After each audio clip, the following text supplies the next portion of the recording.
Bismillahirrahmanirrahim. Assalamu alaikum, my dear Falconians of level 6. Here is your science teacher, Ms. Sayyida Saleh Shashan from Falcon House Grammar School, Campus 9. So, my dear Falconians, today we are going to start our chapter number 8, that is forces.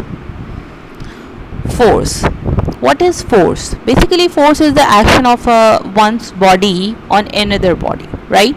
So we can say like this also. Okay, the force may be defined as an action which changes or tends to change the state of the rest or of uniform motion of the body. If we make the object move more faster, it means we are applying the force on that object. Or if we make the object start moving by pushing that is also defined as the force. So basically there are two types of forces. One is the pushing and second one is the pulling. The basic types of the forces.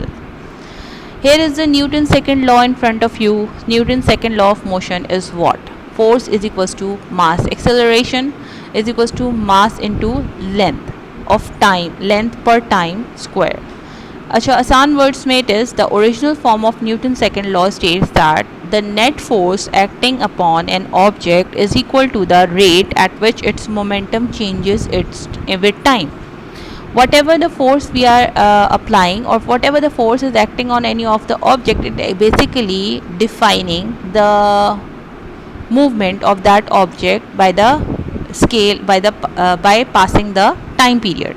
So this is what the Newton's second law is defining, that the net force, the total force, whatever the number of forces, whether the force of gravity, whether the force of friction, whether the force of air resistance, whatever the forces are acting on any object, is always equal to the rate by which its momentum changes with the time. This is what the second law of Newton is. Now, what is the effect of force? A force can change the motion of a body. If a body is at rest, the force may set it into the motion, and if the body is already in the motion, the force may accelerate or retard it, right? It can bring the object in the rest by retarding the motion of the object. It can produce internal stress in the body on which it acts. Basically, force may stop the running object, it can speed up the running object, it can start the stationary object, or it can change the shape of the object by pressing, by acting from both the sides, right? So force can show its effects in many ways. There are the types of forces in front of you. The contact forces, there are two types of forces. One is the contact forces and another one are the forces which act from the distance, right? They don't need to contact with the object to act, right? Now, which are the forces which are the contact forces? That is frictional force, tension force, normal force, air resistance force, applied force, and spring force, right? While those forces which do not need to contact with the object to act, that is gravitational force, electrical force, and magnetic force. These all three forces act from very distance, right? Now, first of all is the applied force, the simple force which we are applying on any of the object, a force that is applied to an object by a person or another object. If a person is pushing a desk, you can see in the picture in front of you, across the rooms, then there is an applied force acting upon that object, and the applied force is the force exerted on the desk by a person. So this is simply what we do in the classroom on the daily basis, where we used to push the desks, we used to push the chairs from here and there, we used to push each other while we are fighting. This all types of forces are come under the circle of the applied force. Gravity. Where the gravity is, we all know that the gravity is present in the earth. So the force of the gravity is the force with which the earth, moon, or other massively large objects attracts another object towards itself. Every object has some of the gravitational force in it, and out of which earth has the maximum gravitational force in it when we are talking about this earth and moon. This is the weight of the object which is falling down. And why it is falling down? Because of the gravitational force present inside the earth. Whenever we used to jump, we never stay in the sky, in the upper air. We always used to fall down on the earth. And why we always used to fall down? Because of this gravitational force. So basically all the things which are present on the earth, they are standing or they are attaching with the earth. This is all due to this gravitational force, right? Next one is the normal force. The normal force is the support force exerted upon an object that is in contact with another stable object. You can see the picture in front of you. Here, this object is present on this table-like object, and this force which is supporting it while when it is present on another or putting on another object, this force which is supporting it, this force is known as the normal force. So if a person leans against a wall, the wall pushes horizontally on the person. This is what we call the normal force. Now the force of friction. The friction force is the force exerted by a surface as an object moves across it or makes an effort to move across it. There are at least two types of friction forces, sliding and static friction. Here you can see the picture in front of you which defining the friction force, force of engine, and the friction force. Whenever we used to move on the in a car on the road, the road is applying the force against the moving car on the wheels, and this force is called friction force. Whenever we used to rub the hands, where the heat is produced between the two hands, and this heat is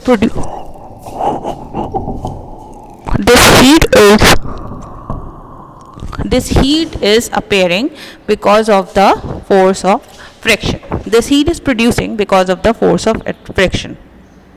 Now air resistance force. The fifth force is air resistance force. The air resistance is a special type of friction force that acts upon objects as they travel through the air.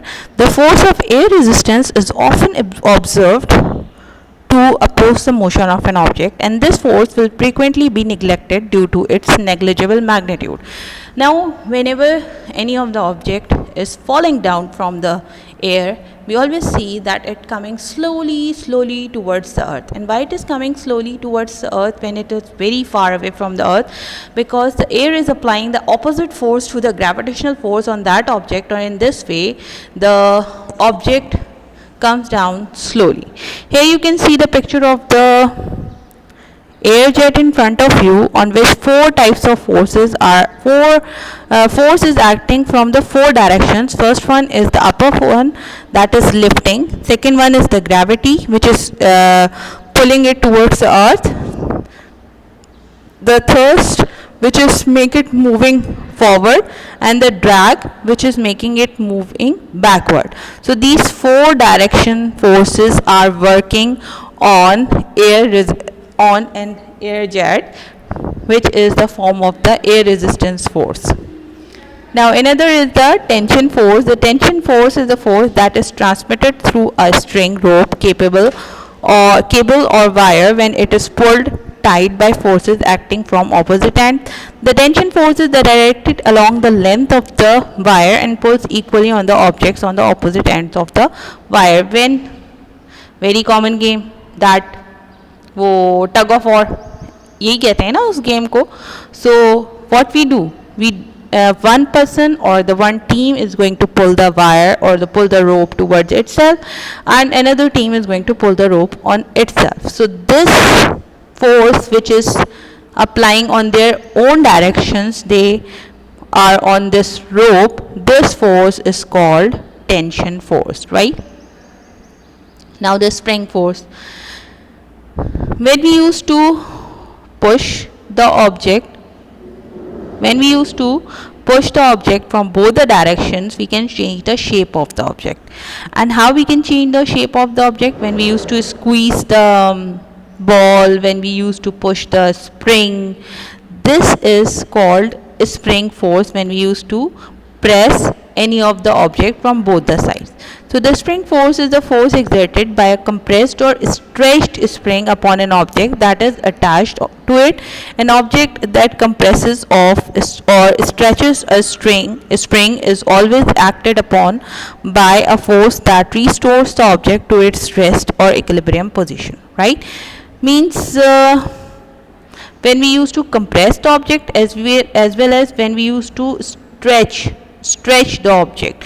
These both types of forces which we are applying on any of the object, not necessarily on the spring, it could be on the ball, it could be on the sponge, it could be on the anything which can be compressed and which can be stressed.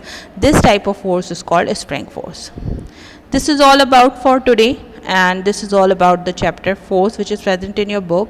One more type of force is discussed, and that is called magnetic force in your book. And what that magnetic force is, the force which is applied by the magnet, and it is almost like the gravitational force, because it used to attract everything towards itself. But the difference between the magnetic force and the gravitational force is what? The gravitational force is applying on all the objects which are present in the surrounding of the earth, while magnetic force is only applied on the magnetic object, those objects which have magnetic properties, which are magnetic materials and which can be attracted by the magnet. Not all the objects can be attracted by the magnet, like you cannot be attracted by the magnet because you are not a magnetic material, while the chair can be attracted by the magnet because chair is made up of steel or the iron, and it is in a magnetic material, that's why it can be attracted by the magnet. So magnetic force can be work on only those objects which are magnetic material, while gravitational force work on all of the objects which are present around the earth, right? So this is all about for today. Take care, students.